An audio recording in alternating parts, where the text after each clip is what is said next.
Hey guys, it's Scott with scottieb Cards, and in this video I want to look at the biggest players in Major League Baseball and see how many sales they've had over $5,000. In this video, I want to look at the last 12 months. I want to identify the last 12 months and say, okay, how many $5,000 sales has Crow-Armstrong had versus someone like Mookie Betts or Shohei Ohtani or Aaron Judge? And I want to show you how crazy things are getting in our market. I will also show you the highest selling card of each player respectively in the last 12 months. So kind of like a double video type of a thing here. Very first thing, some thoughts. I went to Market Movers and I looked up each player, I believe from July 27, 2024 to July 27, 2025. I did this before the National, but I didn't get around to making the video, so that's why it's those dates. So maybe there's more, maybe there's less now in the last month or so. But I included sales at 4,999. That was my filter. I did that and above. I assumed because I did that, it would only give me 5,000 and above, but it gave me 4,999 as well. So I included them. There's not many, but there are a few. And I included buy it now in auction.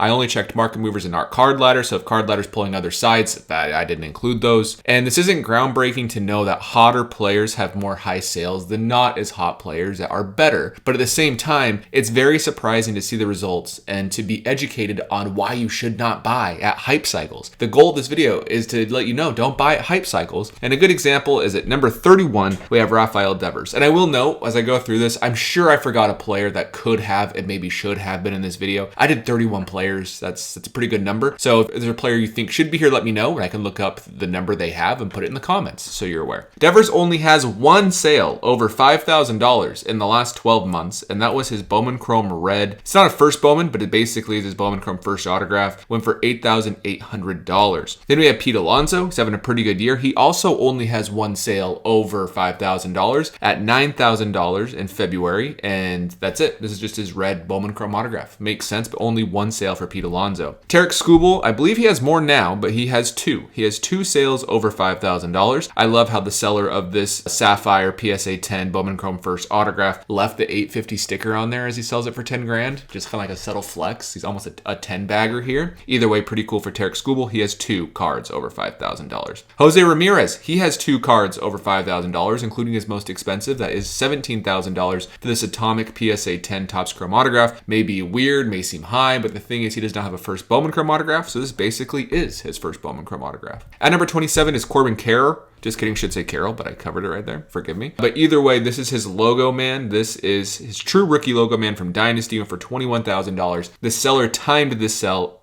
perfectly, right? On April 29th, Carroll was still the best player in baseball, arguably, but now he's slowed down since. So it's a good example of when you should sell when players are playing good. At number 26 is Cal Raleigh. Surprisingly, only 5 sales. He probably has maybe 1 or 2 more cents, but not a whole bunch more. But number 26, the season he's having only 5 sales over $5,000. With this most expensive being this Bowman Chrome Red autograph at 15 grand. Then we have Manny Machado, also only at 5 sales. Also, there's a tie. I did it since they both had 5 sales, him and Cal, I put Manny Machado first because his highest sale was more valuable. So either way, his highest sale was this Topps Chrome Superfractor autograph at $24,000, but only 5 sales, which is surprising for someone who's definitely a Hall of Famer like Manny Machado. Number 24, we have Kyle Tucker, 39 grand for his Bowman Chrome Superfractor autograph. Pretty steep, especially because there's a lot baked into Kyle Tucker, but I think he could have a very good career. He could sign with the Yankees this offseason. He could stay with the Cubs. No matter where he goes, if it's a big market team, it'll help his card values, but only 5 as well. Then we get to number 23, Justin Verlander with 6 sales over $5,000, and kind of including this strange sale, in my opinion. This is not a rookie card. It has a rookie logo. Depends on how you define a rookie card. 2005 was his rookie year. After 2005, the Major League Baseball and the Players Association made a change on how rookie cards will be established. So Verlander has his true rookies in 2005, but because he made his debut in 2006, they had to make rookie logo cards for this particular card. So that's the story behind it. Billy Butler is the same way. His true rookies are 2005, but his cards in 2007 have rookie logos just because of the Players Association change. But anything before 2006, those are rookie cards for their first year. Anywho, kind of a weird card, but either way, 21 grand for this one. At number 22, there's 8 cards over $5,000 for Vladimir Guerrero Jr., and his most expensive is this orange PSA 1010, so dual 10 autograph. Kind of surprising this went for that much in my opinion, but the dual 10 is a pop 3. People like low pops, and I kind of always feel weird about the duals being like a different population than the other PSA 10s, but I know sometimes the autograph is more important. I don't know. Either way, you can tell me what you think in the comments. That's a pop 3, and it's sold for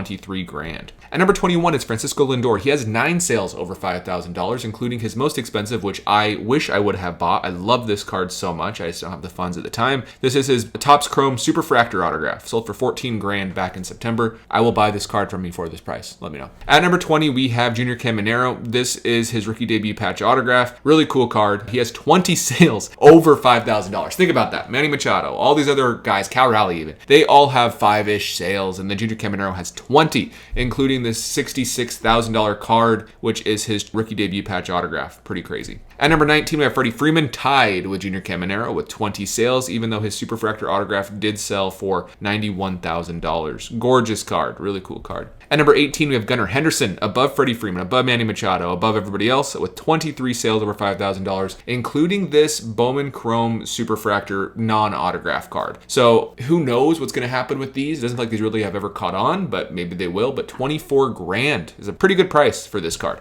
At number 17, we have Mookie Betts with 24, with $123,000 for his PSA 10 red Bowman Chrome autograph. Love to get one of those someday, but unfortunately, they're very expensive. But that's 24 sales for Mookie Betts in the last 12 months. At number 16, we have Clayton Kershaw with 26 sales in the last 12 months, with his Bowman Chrome Red going for $123,000. Mookie's was the PSA 10s. We have Clayton Kershaw's with the BGS 10. Which would you rather have? I feel like this BGS 10 is really hard to get for 2006 Bowman Chrome draft, so pretty cool that even exists. But that one did go for $123,000. At number 15 is Yoshinobu Yamamoto. Who needs a Clayton Kershaw when you can get a Yoshinobu Yamamoto? 36 sales versus Kershaw's 26 sales, with his most expensive being the Topps Chrome Logo Fractor Superfractor autograph. Say that 10 times fast. $40,000. Then we have Bryce Harper at number 14 with 39 sales over $5,000, with $184,000 being his most expensive for his red Bowman Chrome autograph. It's a really cool card. I just think it looks really good with the Nats uniform. The colors look great with the red. So either way, he is number 14. But I want you to know there's 14 players above Bryce Harper, who is going to be one of the more collected players from this era. Same with Mookie Betts, same with Clayton Kershaw, same with Freddie Freeman. And to give you an example, we have Ronald Acuna Jr.,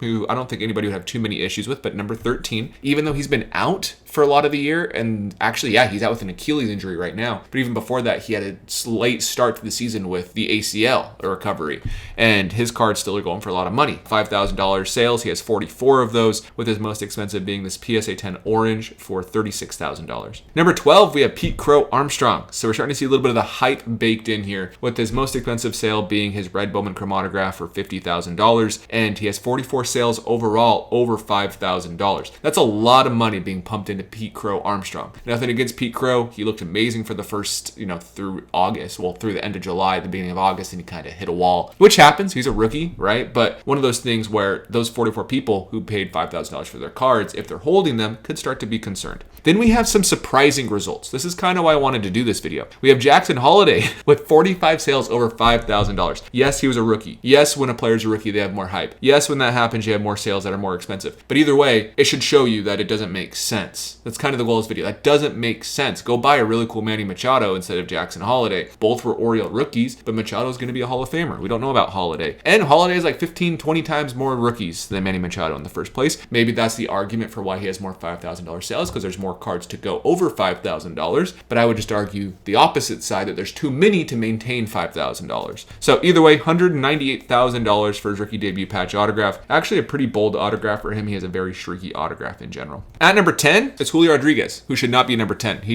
is 20. He should be a lot lower on this list. So forgive me, but either way, Julio has 20 cards over $5,000. So where would he be? Julio would be number, 20, above Lindor and below Junior Camroero. Sorry about that, but his most expensive card was $16,000. Number 9 is Jackson Merrill with 54 cards over $5,000. With his most expensive being the Logo Fractor Superfractor Topps Chrome autograph in a PSA 9 with 54 sales over $5,000. He has slowed down a lot. He got hurt. He started out really hot, got hurt, and then he hasn't played as great. He's been fine, but not as good as we had all hoped for Jackson Merrill. Another Jackson Chourio with 59 sales over $5,000, with his most expensive being his Topps Chrome True Superfractor rookie autograph at $78,000. Some of these sales you look at, it makes you wonder how people are going to do, because all these players as of right now are pretty good. Like Jackson Chourio, pretty dang good, right? But he hasn't had the sophomore season people have anticipated or really hoped for. So there's a lot of downside for some of these really expensive top end cards. At number 7 is Juan Soto with 79 cards over $5,000, including this red. Really cool red. He doesn't have many high grade, low numbered cards from Bowman Chrome, but this red went for $204,000, which is pretty solid for Juan Soto. At number 6, surprising or not surprising, you tell me, we have Elly De La Cruz with 96 cards over $5,000, including his Topps Chrome Superfractor, which was his most expensive sale at $116,500 last September.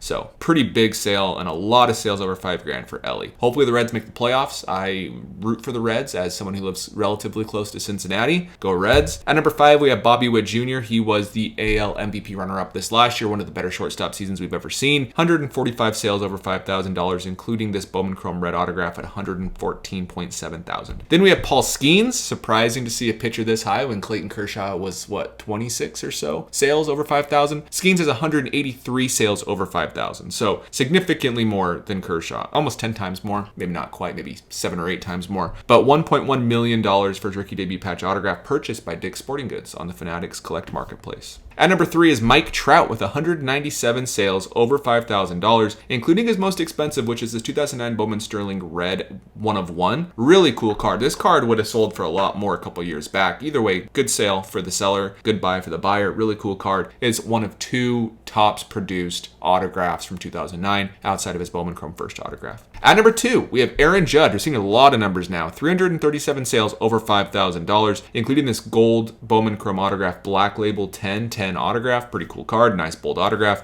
for $86.6 thousand. Number 1, you probably guessed it, is Shohei Ohtani, but I'm going to let you guess. How many sales do you think he has over $5,000?